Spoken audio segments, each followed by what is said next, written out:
আসসালামু আলাইকুম ওয়া রাহমাতুল্লাহ। এই পবিত্র রমজান মাসে আজকের ভিডিওর এই 7টি আমলকে প্রত্যেক মাগরিব সালাতের পর করার মতো অভ্যাস করুন। ইনশাআল্লাহ মহান রব্বুল আলামিন আপনার জন্য জান্নাতের পথকে অনেকটাই সহজ করে দিবেন। প্রিয় দর্শক, আল্লাহ তাআলা যদি কারোর জন্য জান্নাতের পথকে সহজ করে না দেন, তাহলে কারোই উপায় থাকবে না জান্নাতে যাওয়ার জন্য। মহান রব্বুল আলামিনের দরবারে হাসরের ময়দানে একজন মানুষ 500 বছরের ইবাদত নিয়ে, একেবারে খাঁটি ইবাদত নিয়ে দাঁড়িয়ে যাবে। সে আল্লাহ তাআলার সাথে বলবে, হে আল্লাহ, আপনি আমাকে জান্নাত দিয়ে দিন। তখন আল্লাহ তাআলা বলবেন, হে বান্দা, তুমি কিসের বিনিময়ে জান্নাত চেয়েছ? তখন আল্লাহ তাআলাকে সেই ব্যক্তি বলবে, হে আল্লাহ, আমি 500 বছরের ইবাদতের বিনিময়ে আপনার নিকট জান্নাত চাই।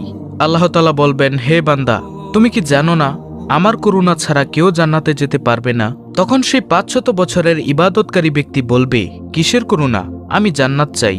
তখন আল্লাহ তাআলা তাকে একটি উদাহরণ দিয়ে বুঝাবেন। আল্লাহ তাআলা তার দিকে